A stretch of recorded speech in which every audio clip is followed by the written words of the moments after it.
They said I was too much, too ambitious, too loud, too black, too woman. Then I met him, a billionaire who didn't try to dim my light. He brought his own flame. And when our fires collided, everything I thought I knew about love, power, and myself went up in smoke. Hey, beautiful souls, come close, because what I'm about to share with you changed everything I believed about love and power. This is my story about refusing to play small, about building an empire, and about the man who didn't ask me to choose between my throne and his heart. Before we dive deep, if you believe in love stories where nobody has to shrink, where both people bring the fire and let it burn bright together, I need you to hit that subscribe button right now and drop a comment telling me, have you ever met someone who matched your energy? Because that's what this is about. Let's get into it. My name doesn't matter as much as what I built. I'm the CEO of a tech company I started in my tiny apartment 7 years ago with nothing but a laptop, a dream, and a credit card I probably shouldn't have maxed out.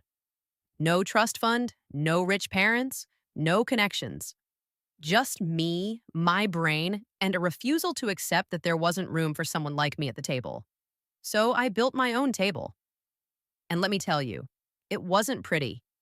There were nights I ate ramen for dinner while wearing a power suit I couldn't really afford, preparing for meetings with investors who looked at me like I was delusional. A young black woman trying to disrupt an industry owned by people who didn't look like me? They smiled in my face and laughed when I left the room. I heard them, but I kept going. My first major client came after 47 rejections. 47. I kept count because each one fueled me. When I finally closed that deal, I cried in my car for 20 minutes before calling my mama. She said what she always said, "Baby, they don't know what to do with a woman who knows her worth." That client led to another, then another. Within 3 years, I hit my first million in revenue. Within five, I was being featured in magazines and invited to speak at conferences. I became the woman everyone wanted to meet, the CEO everyone wanted to work with. But here's what nobody tells you about success when you're a woman like me. Men don't know what to do with you. I dated, sure, but every relationship followed the same script. Either they were intimidated by what I'd built, walking on eggshells around me, treating me like some untouchable boss lady they had to perform for, or they wanted to fix me, save me, tame me, like my ambition was something that needed to be cured, like I was a wild horse that needed breaking. I had one man actually tell me I'd be so much more attractive if I wasn't always talking about work. Another one said he loved my drive, but maybe I should think about slowing down, focusing on us. Translation: shrink yourself so I can feel bigger. I stopped dating, decided I'd rather be alone and whole than partnered and diminished, built walls so high around my heart, I convinced myself I didn't need anyone to scale them. But loneliness? It's heavy. Even when you're surrounded by success, even when your calendar is full and your bank account is flourishing, there's this ache. Late nights in my corner office, city lights spread out below me like diamonds, and I'd wonder if this was it. If being powerful meant being alone. I wore my confidence like armor, controlled everything I could control, and told myself I was complete. I was lying. Then came that conference. I was the keynote speaker, talking about innovation and disruption, and I was on fire that day. I could feel the energy in the room, people leaning forward, taking notes, nodding. I owned that stage. When I finished, the applause was thunderous, but I wasn't paying attention to that. I was looking at him. He was standing near the back, arms crossed, watching me with this intensity that made my skin warm. Tall, well dressed, confident in that quiet way that comes from real power, not performance. Our eyes met and something shifted in the air. After my speech, I was surrounded by people wanting to network, but I felt him moving through the crowd toward me. When he reached me, he didn't lead with flattery or business cards. He said, "Brilliant presentation, but I disagree with your third point." Just like that, calm, direct, challenging. I raised an eyebrow, ready to defend my position, expecting him to back down like most men do when I push back. But he didn't. He explained his perspective, listening to my counter-argument, then smiling. Not condescending, but delighted. "Finally, this," he said, "someone who doesn't just agree with me to agree with me." That's how it started. With a disagreement and a spark that felt like lightning. His name started appearing in my life after that. I learned he was a billionaire investor, self made, with a reputation for being brilliant and ruthless in business, but surprisingly down to earth in person. 3 days after the conference, he called me, not texted, called. Have dinner with me, Mommy said. I hesitated. Is this a business meeting or are you asking me out? He laughed, warm and genuine. Both. We can talk business, talk life, talk about why you think I'm wrong. Problem? That first dinner lasted 4 hours. We debated market trends and shared childhood stories. He told me about building his first company from nothing, sleeping in his office, eating cereal for every meal. I told him about the investor who said I should smile more if I wanted funding. He got angry on my behalf, but not in that performative way. He understood. We laughed until our stomachs hurt.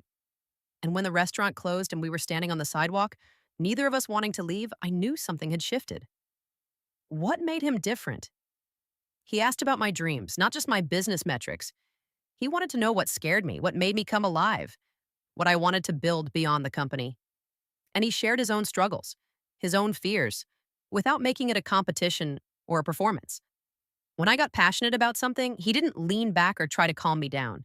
He leaned in. He matched my energy. He brought his own fire. But I fought it. I told myself I didn't have time for this, that I needed to stay focused. My friends noticed the change. Girl, you're glowing. Who is he? I tried to play it cool, keep it casual, but he was consistent. Not pushy, just present. He'd text me articles he thought I'd find interesting with messages like, "This made me think of you. Thoughts?" He'd call just to hear my voice, to ask how my day went, to listen when I vented about a difficult client. The moment I knew I was in trouble, we were on our fifth date, walking through the city at midnight, and I was telling him about a deal that fell through, how frustrated I was. He stopped walking, turned to face me, and said, "You don't have to carry everything alone, not with me." Something in my chest cracked open. Because he saw it, the weight I carried, the loneliness behind the confidence, and he wasn't scared of it. I fell for him slowly, then all at once. He showed up to my product launch, sitting front row, cheering louder than anyone. I met his family, expecting pretension and distance, but they were warm and real and welcomed me like I already belonged. We had late night conversations about our fears and futures, lying in the dark, vulnerable in ways I'd never been with anyone. He said to me one night, "You know what I love about you? You're complete without me. You don't need me to validate you or complete you or save you, but you choose me anyway. That's everything." I cried. Because he was right. I didn't need him, but I wanted him. And that made all the difference. Then my company faced a crisis. A competitor tried to sabotage a major deal, spreading lies about our product, threatening everything I'd built. I was terrified, but trying to hide it, putting on my CEO face, handling everything alone like I always did. But he saw through it. "Talk to me," he said gently. I broke completely. Showed him the scared woman behind the powerful exterior, the part of me that worried I wasn't enough, that maybe they were right about me not belonging here. He didn't try to fix it, didn't offer to call his connections or throw money at the problem. He just held me and said, "What do you want to do? I trust you, and I'm here either way." That's what I needed. Not someone to save me, but someone to believe in me while I saved myself. I handled that crisis my way, fought back with truth and strategy, and won. When it was over, he celebrated my victory like it was his own, proud and genuine, and completely secure in watching me shine. That's when I understood what love could actually be. He brought the same fire I had, but never tried to burn me with it. He challenged me, but never diminished me. He supported me, but never tried to lead me or control me. This was partnership. Two whole people, two separate fires choosing to burn together. 6 months into our relationship, we were lying in bed late at night, in that space where everything feels safe enough to be honest. I asked him, "Why me? You could have anyone. Models, celebrities, women who have more time, less baggage, less complication."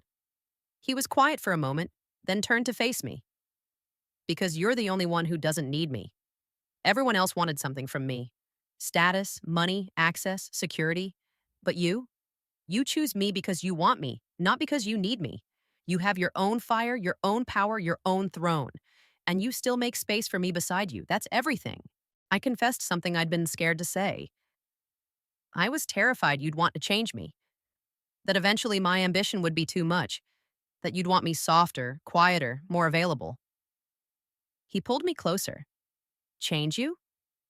Baby, I fell in love with the fire. Your ambition is what makes you beautiful. Your drive is what makes you extraordinary.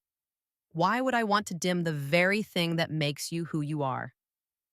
Our life together isn't perfect.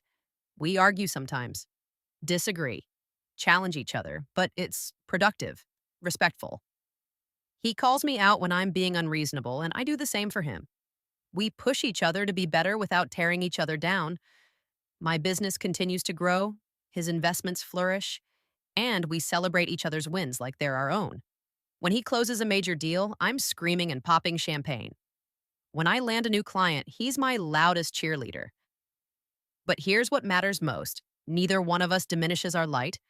I learned that love doesn't require shrinking. That partnership means two whole people, not two halves trying to make a whole. That vulnerability isn't weakness, it's trust. That the right man isn't intimidated by your power, he's attracted to it. That love should feel like expansion, not contraction. He taught me that I can be a CEO and be cherished, that I can be powerful and soft, that being strong doesn't mean being alone, that my femininity and my ambition coexist beautifully and I don't have to choose. He showed me what it feels like to be fully seen and fully loved, not despite who I am, but because of who I am. We're building an empire together now, but we're still two separate fires. We haven't merged into one flame. We burn beside each other. Sometimes our flames dance together. Sometimes they burn independently, but they're always bright, always hot, always ours. And that's the point. We didn't find completion in each other. We found companionship, partnership, love that doesn't diminish, only amplifies. So, to every woman watching this who's been told she's too much, too ambitious, too loud, too opinionated, too successful, too intimidating, listen to me. You're not too much. You're just waiting for someone who can handle all of you, and they exist. I promise you, they exist. Don't you dare dim your light for someone who's afraid of the heat. Don't you dare shrink yourself to make someone else comfortable. The right person will bring their own flame and let your fires dance together. If this story touched something in you, I need you to do 3 things right now. First, smash that like button. Let me know this resonated with your spirit. Second, hit subscribe because I'm going to keep sharing stories about love, power, and living unapologetically as the woman you were created to be. And third, this is the most important one. Share this video with a woman who needs to hear it. That friend who's been dimming herself, who thinks her success means she has to sacrifice love, who's been told she's too anything, send this to her. Let her know her fire is exactly what makes her extraordinary. Drop a comment and tell me, what's one thing you refuse to dim for anyone? What's the fire in you that you're protecting? I'll be reading every single comment and I want to hear your story. Until next time, keep burning bright, Queen. Your fire is your power. Never apologize for it.